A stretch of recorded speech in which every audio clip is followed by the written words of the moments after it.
Scapen, an audio narrative experience written and recorded by Spife in the year 2021.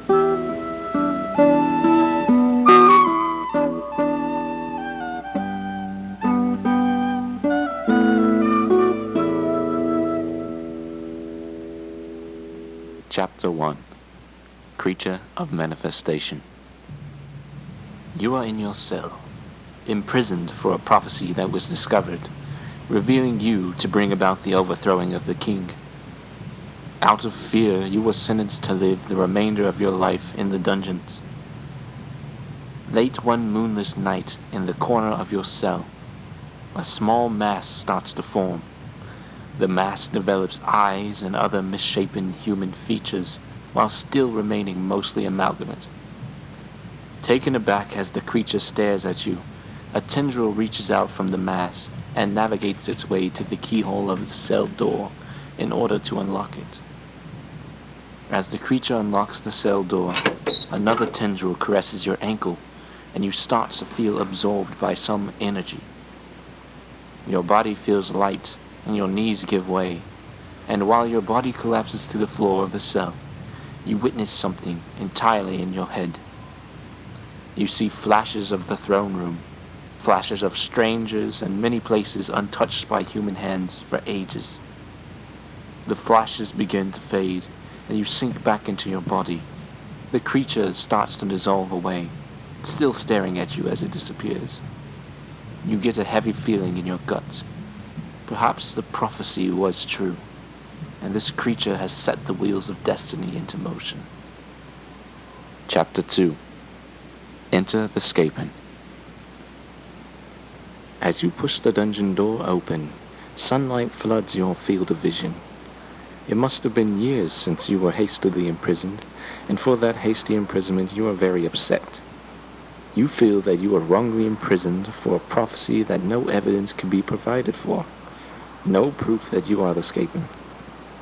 Even though you want to deny the idea that you could be the one to overthrow the king, you can't help but start to wonder if you truly are the Scapen, the one who will escape from this world and invite a new plane of existence to smother the one you are in now. That story had to be only that, a story. You pull yourself together and look around the entrance to the dungeon. You see an armor-clad skeleton lying crumpled on the ground, surrounded by a liquid, flesh-like substance. You feel chills pass down your spine as you look the scene over. During your inspection, you find a sword with the end of the blade snapped off, and a sack with an empty flask, a ring, and a rotten pear inside. You pick up the items, turn to the forest that surrounds the dungeon, and head into the direction of the closest place that you can recall, Malcantor. Chapter 3. Arrival at Malcantor. Your memory is proven well, as you see the gate to the city of Malcantor a short distance ahead of you. The guards at the gate look you over, seeming to scowl under their helmets at your scrappy appearance. Giving the call for the gate to be open, the guards motion for you to walk past, and you do so quickly. The streets extend in front of you and invite you into the city. Your first instinct is to try to make some coin in order to fit yourself in reasonable clothes, but not until you've had a warm meal. With pockets empty, you start to inspect the bag that you picked up from the skeleton earlier. There's a strange symbol in the bag that you recognize as some form of the crest of Lemerta, a port city on the northern coast. With hopes to sell something, you hastily open the bag, remembering the ring that lies at the bottom. The thin golden ring rests at the bottom of the bag, with a small green jewel adorning the top of the band. Taking hold of the ring, you feel a weight tear away as you lift it out of the bag. With the ring in your hand, you are confused as to how the same ring is still lying at the bottom. You fondle the ring in your palm, questioning if it's real or not. Shrugging your shoulders, you scurry to a shop to trade the duplicate ring that is now in your hand. After a successful trade and eating your fill, you reach into the bag again to pick up the ring. Once again, the piece of jewelry splits off into two twin rings. Elated, you find a shop to trade the duplicate for some proper clothes. After acquiring new clothing, once again you attempt to pick up the ring from the bag. The same duplicate ring splits from the original, but this time you try for the original ring with your other hand. You feel the ring lift instead of splitting like before, and now you are able to inspect the two rings side by side. The duplicate differs ever so slightly, in that on the original ring there is the same symbol under the jewel that is on the outside of the bag. You place the ring back in the bag, and with this symbol in mind, you can only think of one thing to do. Head to the Myrta. Chapter 4. A Wander Through the Dark Forest. Le Myrta lies north of Malcantor, on the opposite side of the Cape of Theolascus. A large forest lies between you and a small fairy town that will be able to provide you with a ship to get to Le Myrta. A day has passed, and you are now northeast at the forest's entrance. The forest is shrouded in darkness, and even when the sun is high in the sky, it looks as if it is dusk. As you stand at the entrance of the forest, you sense a feeling similar to when you encountered the creature in your cell, a presence of monsters. You have been trekking through the dark forest for a good while when you come upon what looks to be a dilapidated gravestone. You approach it cautiously because that stench, that presence of monsters, is everywhere surrounding this gravestone. Etched upon the memorial to the dead are figures enacting some sort of revival ceremony. The rest of the engraving is obscured by dirt caking onto the bottom of the gravestone. You wipe away the dirt and notice a green, phosphorescent mist sweeping up from the ground. The ground starts trembling and old bones start to force their way out of the dirt around you. After rebuilding themselves, a group of skeletons descend upon you. You draw the broken sword of yours and swiftly start to back away from the group. Their feeble bones, careened forward by some form of malicious sorcery, are much more swifter than you, and they are catching up quickly. In your hasty flight away from the gravestone, you've ended up stumbling upon a cliffside, almost falling off the cliff itself. Out a distance from the cliff, you can see the small fairy village. Success is almost in your grasp.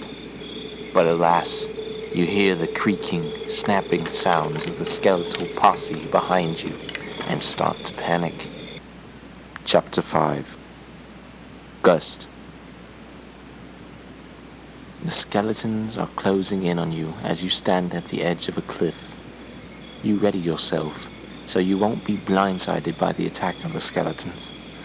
As your thoughts are on the skeletons attacking at any moment, your worry is broken by a small tug on your sleeve. You look down to see a mouse-faced creature peering up at you, its nose crinkling in the direction of your bag. You gaze back, slightly startled by the thing at your side, and motion towards the bag as if to ask if this is what the creature wants. The creature points at it with its paw and nods its head as if in agreement. Confused as to what the creature would want with your bag, you hesitate. The creature, with a frustration about itself, grasps your hand and yanks towards the cliff.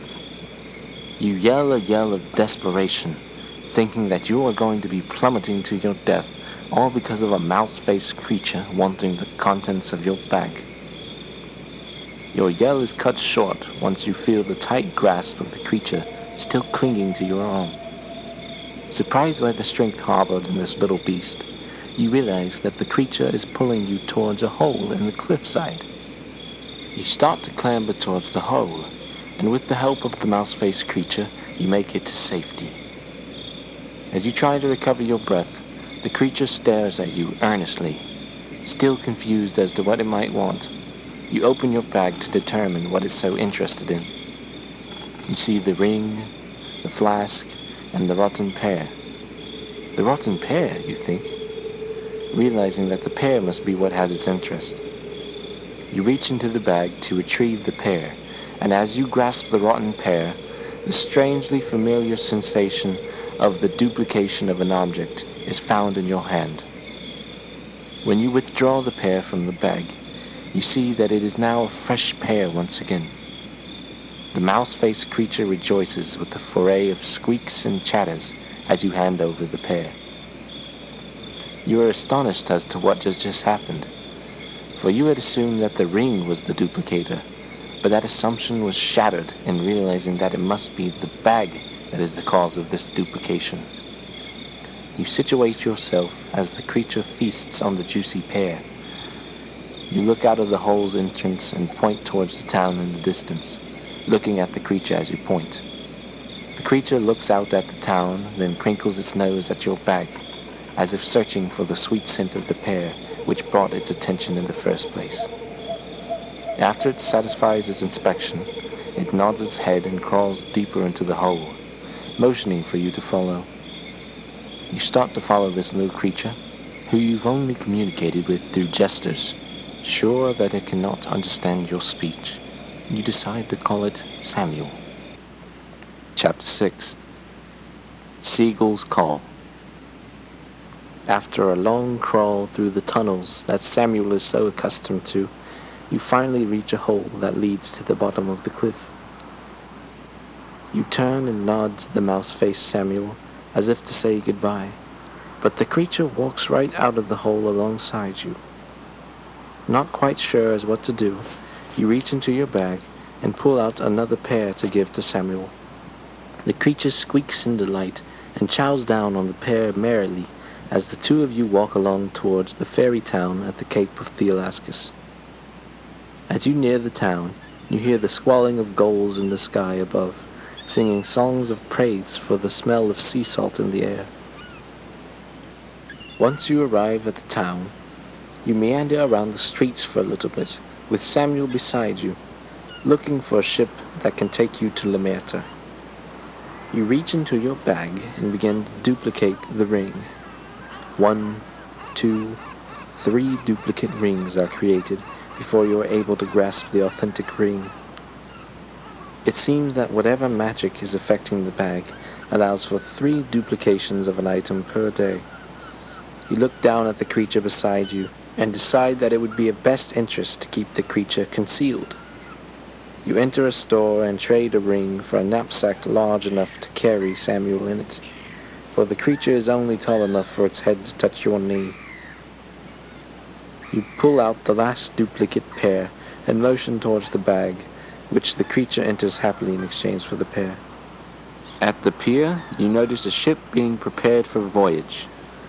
The ship has the crest of Lamerta on its side, thus deciding that this is the ship that will get you across the cape.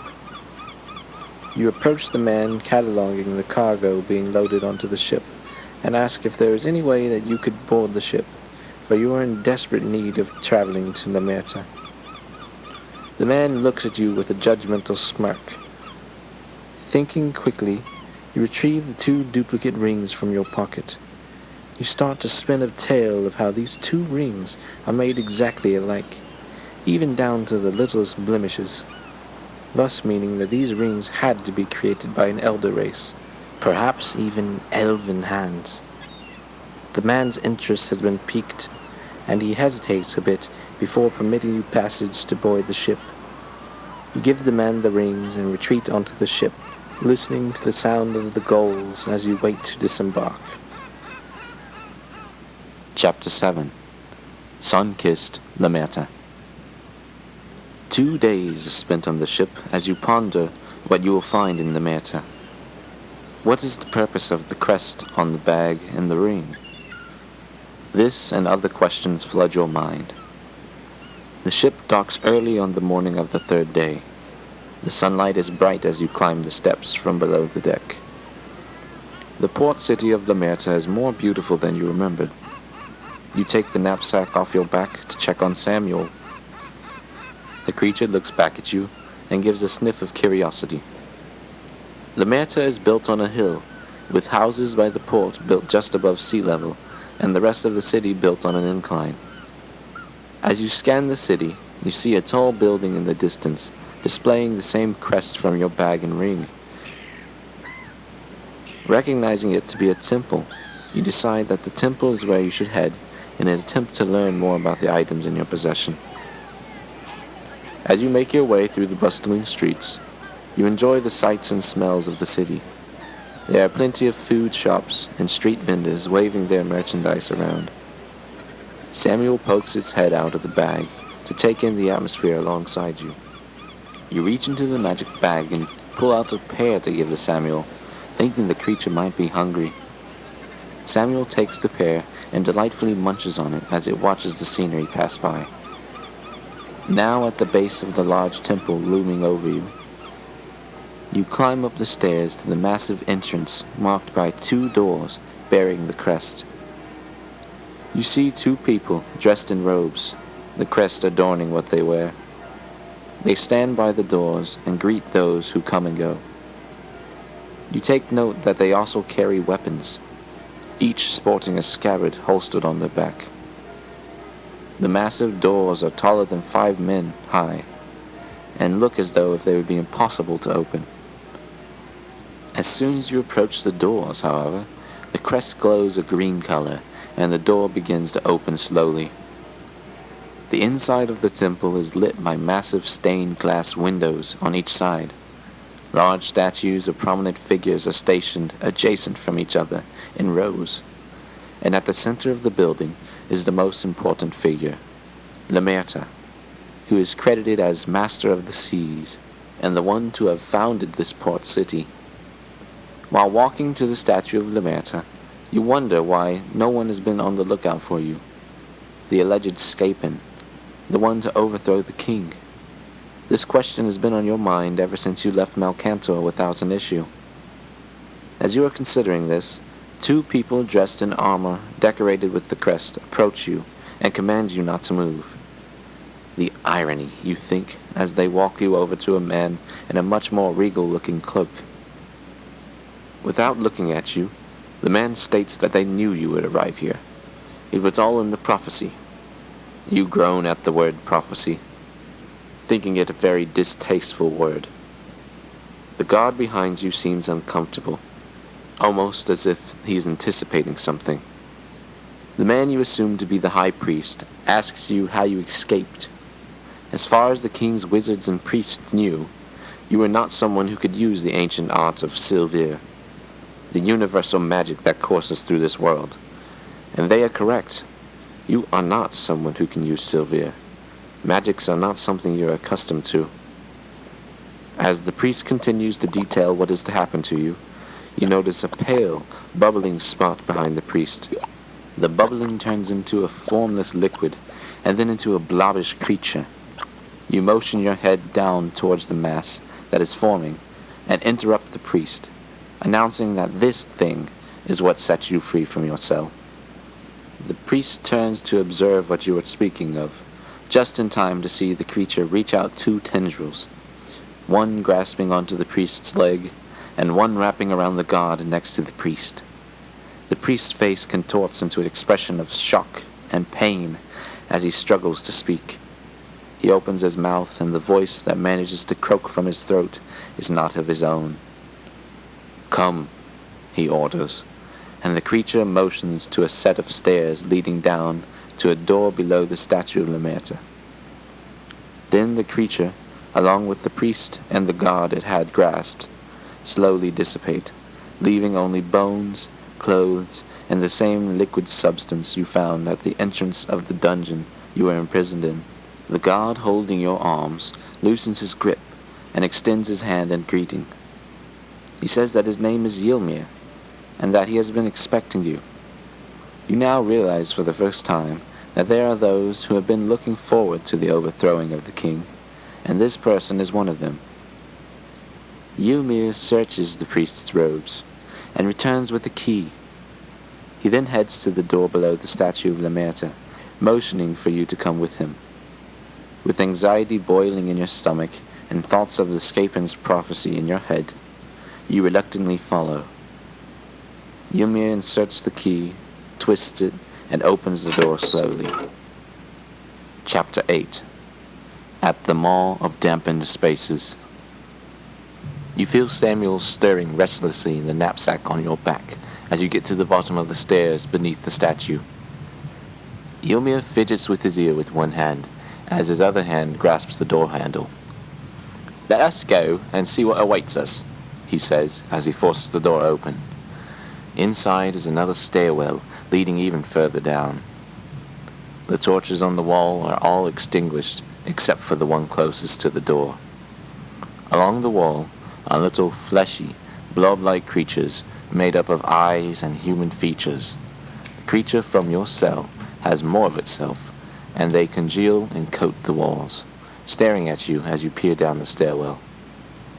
Echoes of organic chirps and squeaks ring out from down the stairwell, and the three of you shudder a bit at the thought of what lies below. The sounds of footsteps are getting closer behind you, and you decide that there is only one choice left: to go down the stairwell. You start off slowly, with your torch extended in front of you. Ylmir bars the door shut and trails behind you as Samuel groans in his bag. You feel as if something massive is awaiting you at the end of these stairs. Chapter 9. The Battle Awaits.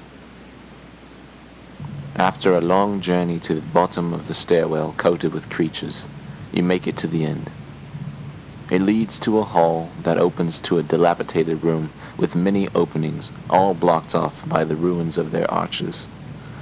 There is only one path left, a giant archway where the choir of sounds are emanating from. You stop to consider the options that stand before you. Turn back and face imprisonment once again, or go forward into the clutches of a creature that you have no idea what its plans are for you. Ylmir approaches you and places his hand on your shoulder. "I don't know exactly what's happening. This is all very new to me. But whatever you do, I am here to assist. I'm just quite happy to be in the presence of the Scapen finally." Ylmir's words offer you a glimpse into the other side of the prophecy, the people that have been waiting for the Scapen. At this point, you have stopped questioning whether you are or aren't the Scapen. Either way, you are right in the middle of this struggle. You brace yourself, let Samuel out of the knapsack, and hand him a pear. Samuel timidly takes a peck of the pear, but returns it to your knapsack, seemingly too nervous to eat.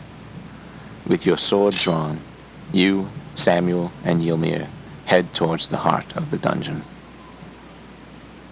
Chapter 10. Exodus against the Grand Amalgamation. The air in the hallway feels cold and thick with a feeling of dread. You cautiously step forward, trying to avoid stepping on any of the creatures that are coating the floor. Climbing past the broken pieces of wall that have fallen, you see a massive shape in the dark ahead of you. You move your torch in the direction of the mass and reel back in awe of what you see. In front of you is an amalgamation of grand stature. Its bulbous eyes gaze at you, and the creature welcomes you with a breathy "Greetings." With broken sword in hand, you approach the being, motioning for Samuel and Ylmir to stay hidden, for you still do not know what this creature wants. "It is useless to keep your company hidden. We can see all that exists in this hall." The creature's voice rings out through your minds. Ylmir and Samuel step into the room beside you, staring at the creature that is in front of them. Determined to figure out what the creature is and what it wants with you, you ask bluntly. Communicating directly to your minds, the creature speaks. "We are the creature of manifestation. Our sole purpose is to bring realization to the prophecy of the Scapen."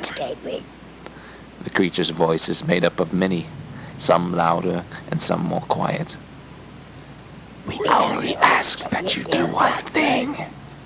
You must overthrow the king and the ones who are in power." You sense that the creature harbors an agenda that it still has not revealed to you, so you ask it why it wants to overthrow the king. We know what is best for the people, and that is why we have enacted this movement of destiny. Grasp onto us and allow us to work as one. The being extends a tendril towards you, and you start to feel an intoxicating sensation wash over your body. You lift your hand to grasp onto the tendril, but as you move your hand closer, you notice the bag attached to your belt start to glow green. You shift your hand into the bag and find it is the ring that is glowing. You slip it onto your finger, this time not duplicating, and lift it out of the bag. As you bring it to your face, the creature's tendril reels back from the ring, making a hissing noise as it returns to its formless mass. It is in this moment that you decide you don't want to be an integral piece in this plot against the king and the kingdom itself. You would much like to just go back to living your quaint life as you did before you were recognized as the Scapen. At the same time as you decide this, you understand that the creature fears the ring. Although you are not sure why the creature fears the ring, you put your trust into it and start closing the distance between the amalgamation and yourself. The creature squeals and moves away from the ring, hurling what you assume are insults in an ancient, forgotten language. Damn Lamertian Sylvia cannot be used to stop the motions of the destiny we've started. The creature screamed as it extends several more tendrils towards you. You look around for a way to escape, noticing an old tunnel to your right. You yell for Samuel and Ylmir to run for the door, knowing that the creature is here for you and only you. In an act of desperation, you rush the amalgamation, plunging your broken sword into the creature's body. The creature appears not to feel the stab, and you begin to worry that nothing can be done.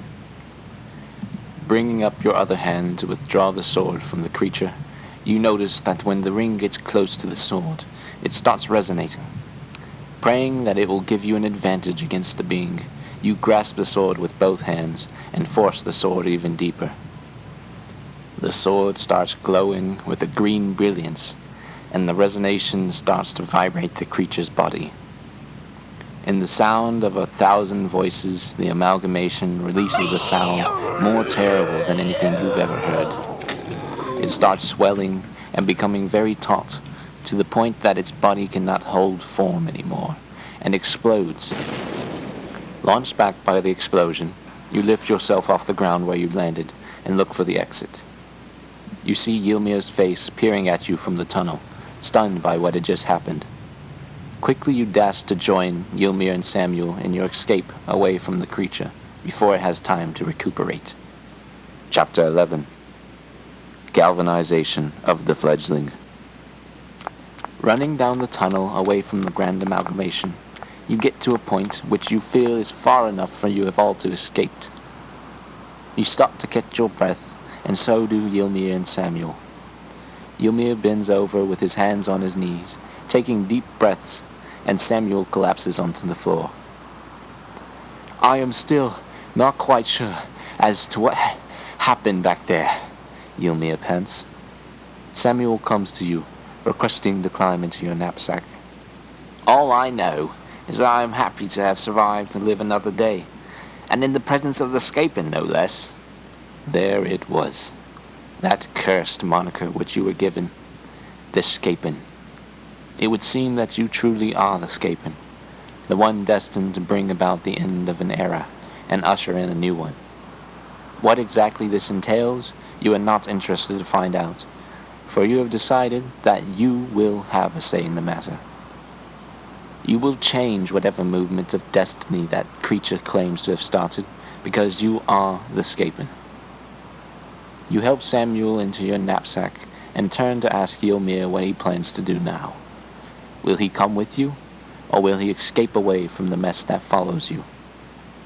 He says to you in reply, I've waited for you since I was young. After all my time of waiting, I'm rejoicing just at the fact that you are real. I offer my services to you, for whatever lies ahead shall not be easy. You'll be the very person to bring this kingdom a new glimpse of hope. Even after you explain that you do not plan to overthrow the king, Ylmir is still determined to join you. So, in a similar fashion to your prison escape, you leave this dungeon with many more questions than you entered. What is this ring of yours? And why did the creature react in such a way to it? What does this creature truly want with you? What secrets lie in the matter? All of these questions swirl around your head as you exit the dungeon, but this time it is different. This time you exit in the company of others. Chapter 12. The one that slithered past Nialthork. Back in the dungeon, underneath the temple, the creature lies shattered into chunks of flesh. The vast majority of what lies on the ground starts to shrivel and fray into ash. But one part of the creature remains, slithering closer to where its brethren lie in piles of ashes. It starts to slink away into the tunnel, with a final word ringing out into the air. Nialthork! For that is its name.